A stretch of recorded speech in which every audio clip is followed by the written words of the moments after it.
Hello guys, welcome back to my YouTube channel. അപ്പോൾ Vishu special video ആണ് കേട്ടോ ഒന്ന് പോസ്റ്റ് ചെയ്യാൻ പോകുന്നത്. അപ്പോൾ കുറച്ച് ദിവസമായി ഇതിൻ്റെ പിന്നിലിങ്ങനെ നടക്കുന്ന സമയം കിട്ടാത്തതുകൊണ്ടാണ് പോസ്റ്റ് ചെയ്യാനായിട്ട് ലേറ്റ് ആയത്. അപ്പോൾ ഇതേ ആദ്യം തന്നെ കുറച്ച് ഫ്രൂട്ട്സും വെജിറ്റബിൾസും അങ്ങനെയൊക്കെ വാങ്ങിക്കണം എന്ന് പറഞ്ഞിട്ട് കടയിലേക്ക് ഇറങ്ങി. അത് കഴിഞ്ഞ് നേരെ കണിക്കൊന്ന പൊട്ടിക്കാനുള്ള ഒരുക്കത്തിലാണ്. അപ്പോൾ കുറേ ചുറ്റിക്കറങ്ങി അവസാനം ഒരു വീട്ടിൽ കണിക്കൊന്ന കണ്ടപ്പോൾ അവരോട് ചോദിച്ച് അങ്ങനെ പൊട്ടിച്ചു. അങ്ങനെ നമുക്കുള്ളതും അതുപോലെ അവർക്കുള്ളതും കൂടെ പൊട്ടിച്ച് അവർക്കും കൂടെ കൊടുത്തിട്ടാണ് ഞങ്ങൾ ഇങ്ങോട്ട് പോകുന്നത്, വീട്ടിലോട്ട് പോകുന്നത്. അപ്പോൾ അത് കഴിഞ്ഞ് ക്വാർട്ടേഴ്സിൽ നിന്ന് ഒരു 2-3 ചക്ക കൊണ്ടുവന്നിട്ടുണ്ടായിരുന്നു. അപ്പോൾ അത് കണി വയ്ക്കാനൊക്കെ ആയിട്ടുള്ള അതിൽ ഒരുക്കി, അതുപോലെ പടക്കങ്ങളൊക്കെ വാങ്ങിച്ച് അത് വൈകിട്ട് തന്നെ ഒന്ന് സാമ്പിളായിട്ട് കുട്ടികളും നമ്മളൊക്കെ ആയിട്ട് പൊട്ടിച്ചു. അപ്പോൾ അതിന് മുൻപായിട്ട് ചാർലിക്ക് ഭയങ്കര പേടിയാണ് പടക്കം പൊട്ടിച്ച് കഴിഞ്ഞാൽ.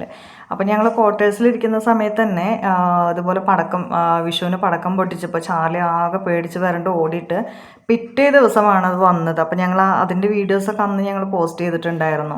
പിറ്റേ ദിവസം എന്ന് വെച്ചാൽ ആകെ നമുക്ക്, അതായത് അന്ന് ഓടിപ്പോയപ്പോൾ ആകെ സങ്കടമായിരുന്നു. പിന്നെ നോക്കുമ്പോൾ കണി വെച്ചതിന് ശേഷം ഒരു 3 മണിയാകുമ്പോൾ ചേട്ടൻ ഡോറ് തുറന്ന് നോക്കുമ്പോൾ ചാർലി പുറത്തുണ്ടായിരുന്നു. അപ്പോൾ നമ്മൾ കണി കണ്ട ഉടനെ ചേട്ടൻ നമ്മളോട് പറഞ്ഞ സന്തോഷ വാർത്ത ഇത് തന്നെയായിരുന്നു, അവിടെ ചാർലി വന്നിട്ടുണ്ട് എന്ന് പറഞ്ഞു. അപ്പോൾ ഭയങ്കര ഹാപ്പി. അതുപോലെ ഇനി എവിടേക്കെങ്കിലും ഓടി പോകണ്ട എന്ന് കരുതിയിട്ടാണ് നമ്മൾ ജസ്റ്റ് ആ പടക്കം പൊട്ടിക്കുന്ന ആ ഒരു ടൈമിൽ ചാർലി ബാക്കിൽ കെട്ടിയിട്ടു. പക്ഷെ അത് കയറ് പൊട്ടിച്ചത് മുന്നോട്ട് തന്നെ വന്നു. നമ്മുടെ ഈ പടക്കം പൊട്ടിക്കുന്ന സൈഡ് നമ്മുടെ വണ്ടി നിർത്തിയിട്ടുണ്ട് ലെഫ്റ്റായിട്ട്.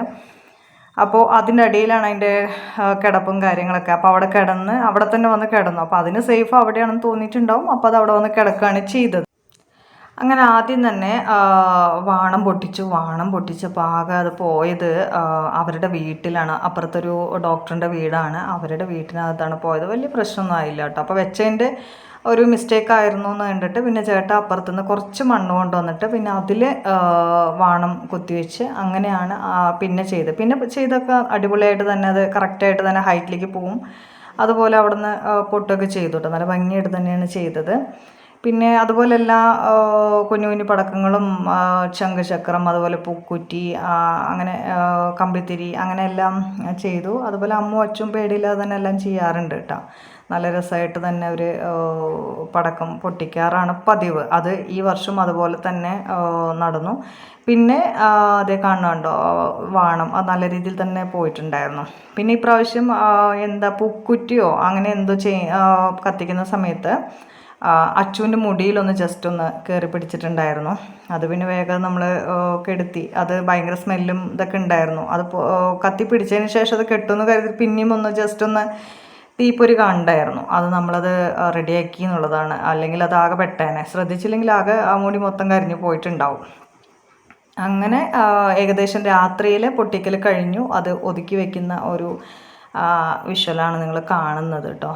അപ്പോൾ അത് കഴിഞ്ഞ് നമ്മുടെ ചാർലീനെ കാറിൻ്റെ അടിയിൽ നോക്കുന്നതാണ്. ഇത് അവിടെ കിടക്കുന്നതൊന്ന് നോക്കി അതിനെ കൊണ്ടുവന്നത്. അത് പേടിച്ച് വരേണ്ടത് അമ്മുവിൻ്റെ ബാക്കിലാണ് ഇരിക്കുന്നത്. അപ്പോൾ അമ്മുക്കുട്ടിയുടെ ബാക്കിൽ ഇങ്ങനെ പേടിച്ച് വരേണ്ടി ഇരിക്കുന്നുണ്ട് കേട്ടോ. അപ്പോൾ അതിൻ്റെ ഫേസ് ഒന്ന് കാണിച്ചു തരാം, കണ്ടതിന് അറിയാൻ പറ്റും. ഭയങ്കര സ്നേഹമാണ്. ഇവിടെ പുതിയ വീട് വെച്ച് മാറിയതിന് ശേഷം പിന്നെ അങ്ങനെ മിസ്സിങ് ഒന്നും ആയിട്ടില്ല. അവിടെ ഇരിക്കുമ്പോൾ ഇടയ്ക്കിടയ്ക്ക് ഇതുപോലെ കാണാതാവാറുണ്ട്. ഇപ്പോൾ പിന്നെ അങ്ങനെയില്ല, നമ്മുടെ കൂടെ തന്നെയുണ്ട്. നമുക്ക് അതില്ല എന്ന് വെച്ച് കഴിഞ്ഞാൽ നമ്മുടെ വീട്ടിലൊരു അംഗത്തെ കാണാത്ത പോലെയാണ്. ഭയങ്കര ഫീലിങ്സാണ്. പിന്നെ ഇത് വിഷുക്കണിയാണ് കാണുന്നത്. ഏകദേശം ഒരു 4-5 മണിയോട് കൂടിയിട്ടാണ് നമ്മൾ കണി ഒരുക്കിയിട്ടുള്ളത്. ചേട്ടൻ തന്നെയാണ് കേട്ടോ ഒരുക്കിയിട്ടുള്ളത്. സാധനങ്ങളൊക്കെ തലേദിവസം ഒതുക്കി വെച്ചു. അതിനുശേഷം കണി ഒരുക്കിയത് ചേട്ടനാണ്. പിന്നെ ഓരോരുത്തരെയായിട്ട് വിളിച്ചു. ആദ്യം എന്നെയാണ് വിളിച്ചത്. അത് കഴിഞ്ഞ് അമ്മുക്കുട്ടീനെ വിളിച്ച് കൃഷ്ണനെയൊക്കെ കാണിച്ചു കൊടുത്ത് നല്ല, എനിക്ക് തോന്നി എല്ലാ വർഷത്തേക്കാളും ഒന്നുകൂടെ ഭംഗിയായിട്ട് തന്നെ ഇപ്രാവശ്യം കണി ഒരുക്കിയതായിട്ട് എനിക്ക് ഫീൽ ചെയ്തു. കണ്ണനൊക്കെ ഒന്നുകൂടെ ചിരിച്ചു നിൽക്കുന്നതായിട്ട് എനിക്ക് തോന്നുകയാണ് ചെയ്തത് കേട്ടോ. അപ്പോൾ വളരെ ഗംഭീരമായിട്ട് തന്നെയാണ് കണി കണ്ടതും. അപ്പോൾ അമ്മുക്കുട്ടീനെയാണ് ആദ്യം വിളിച്ച്, അതല്ല സെക്കൻഡായിട്ട് വിളിച്ച് കണി കാണിച്ചു കൊടുത്തിട്ടുള്ളത്. അങ്ങനെ രണ്ടാമതായിട്ട് അമ്മുക്കുട്ടീനെ വിളിച്ച് കഴിഞ്ഞതിന് ശേഷം അച്ചുവിനെ വിളിച്ച് അതുപോലെ തന്നെ അവിടെ ഇരുത്തി കറക്റ്റ് കണ്ണൻ്റെ നേരെ ഫേസ് വെച്ചിട്ട് കണ്ണ് തുറക്കാനുള്ള നിർദ്ദേശങ്ങളൊക്കെ കൊടുത്ത് നല്ല ഭംഗിയായിട്ട് നേരെ കണ്ണനെ കാണുന്ന രീതിയിൽ തന്നെ നിർത്തി ചേട്ടൻ കൈയെടുത്ത് അങ്ങനെ നേരെ നോക്കുന്ന ആ ഒരു ഇതാണ് കാണുന്നത് കേട്ടോ. അപ്പോൾ അച്ചുവിന് കണ്ണ് പൊളിച്ചിട്ട് മുഖം ആ ഒരു ഫേസ് കണ്ടാൽ തന്നെ അറിയും, കണ്ണ് തുറക്കാൻ പോലും പറ്റുന്നില്ല. അങ്ങനെ നമ്മുടെ കണി കാണൽ കഴിഞ്ഞു.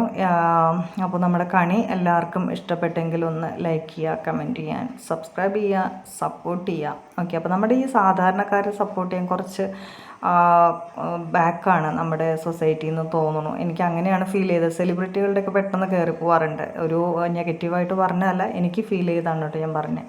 നമ്മൾ ഈ സാധാരണക്കാരുടെ വീഡിയോസ് അങ്ങനെ കയറാൻ കുറച്ച് പണിയുണ്ടെന്ന് തോന്നുന്നു.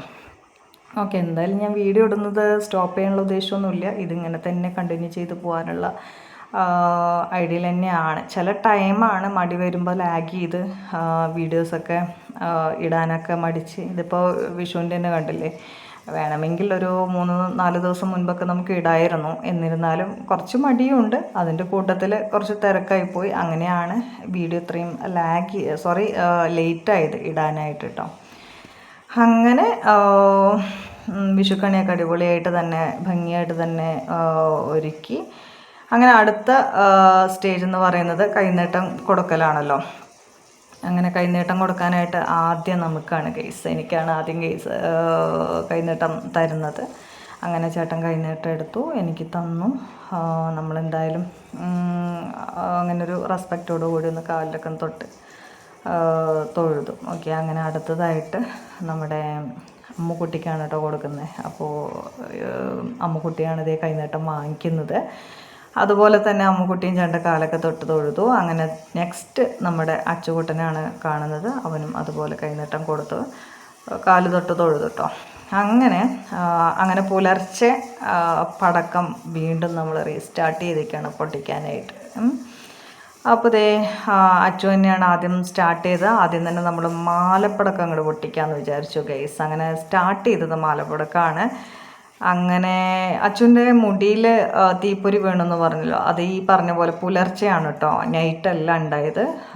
കണി കണ്ടതിന് ശേഷം ഉണ്ടായൊരു ഇതാണ് അവൻ്റെ മുടിയിൽ തീപ്പൊരി വീണത്. അങ്ങനെ ഞാനൊരു 2 ഓലപ്പടക്കം അങ്ങോട്ട് പൊട്ടിച്ചു.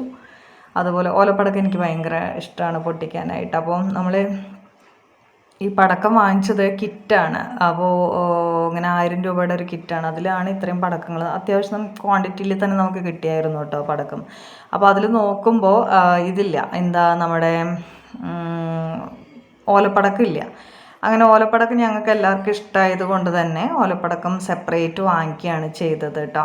അപ്പോൾ ഈ മതിലിൻ്റെ മേലെ വെച്ചിട്ട് ഈ പൂക്കുറ്റി കത്തിക്കൽ 2-3 പ്രാവശ്യമൊക്കെ ചുറ്റിപ്പോയി. കത്തിയൊന്നുമില്ല. പിന്നെ നമ്മളങ്ങനെ വിട്ടുകൊടുക്കാൻ തയ്യാറല്ല കേസ്. അങ്ങനെ അത് കംപ്ലീറ്റ് മതിലിൻ്റെ മേലെ തന്നെ ഒന്ന് കത്തിച്ച് നോക്കി. നല്ല ഭംഗിയായിട്ട് തന്നെ പിന്നെ കത്തി എന്നുള്ളതാണ്. അങ്ങനെ ഇത് കാണുന്ന പടക്കമാണ് കേട്ടോ. ഇത്രയും 1000 രൂപയ്ക്ക് കിട്ടിയിട്ടുള്ള പടക്കമാണ്. അങ്ങനെ ഏകദേശം നമ്മുടെ പടക്കം പൊട്ടിക്കൽ അവസാനിക്കാറായിട്ട് നിൽക്കണം. വാണം ഒരുപാടുണ്ടായിരുന്നു ആ കിറ്റിൽ കേട്ടോ. ഒരു 3-4 ബോക്സോളം വാണുണ്ടായിരുന്നു. ഇപ്പോൾ അമ്മുക്കുട്ടിയാണ് ആ മാലപ്പടക്കം പൊട്ടിക്കുന്നത് കേട്ടോ. അപ്പോൾ അവൾക്കും അങ്ങനെ പേടിയൊന്നും ഇല്ല, ധൈര്യമുള്ള ആൾ തന്നെയാണ് പടക്കം പൊട്ടിക്കാനായിട്ട്. അങ്ങനെ എന്നും ചെറുപ്പം മുതലേ അവർ രണ്ടാളും ഈ ഒരു പ്രോസസ്സ് ചെയ്യാറുണ്ട്. അതിന്നും കണ്ടിന്യൂ ചെയ്ത് പോകുന്നുണ്ട് എന്നുള്ളതാണ്. അങ്ങനെ നമ്മുടെ വിഷുവൊക്കെ അതിഗംഭീരമായിട്ട് നടന്നു. അങ്ങനെ വിഷു സദ്യയൊക്കെ ഒരുക്കിയിട്ടുണ്ടായിരുന്നു. അങ്ങനെ വിഷു സദ്യയിൽ വലിയ കറികളൊന്നും നമ്മൾ ഒരുക്കിയില്ല. എന്നിരുന്നാലും അത്യാവശ്യം നമുക്ക് ഇഷ്ടമുള്ള കറികളാണ് കേട്ടോ ഒരുക്കിയത്. അങ്ങനെ കാലത്ത് നമ്മുടെ ചാല് നമ്മുടെ കൂടെ കൂടിയിട്ടുണ്ട്. അപ്പോൾ കാറിൽ കയറുകയെന്ന് പറഞ്ഞാൽ ഭയങ്കര ഇഷ്ടമാണ്. നമ്മൾ എവിടേക്കെങ്കിലും പോവുകയാണെങ്കിൽ ആദ്യം കയറാനായിട്ട് തിടുക്കം കാണിക്കുന്നത് നമ്മുടെ ചാല് തന്നെയാണ് കേട്ടോ. അപ്പോൾ കാറിൽ കയറിയിട്ടുള്ള സന്തോഷമാണ് ഈ കാണുന്നത്. നമ്മൾ പറയേണ്ട കാര്യമില്ല.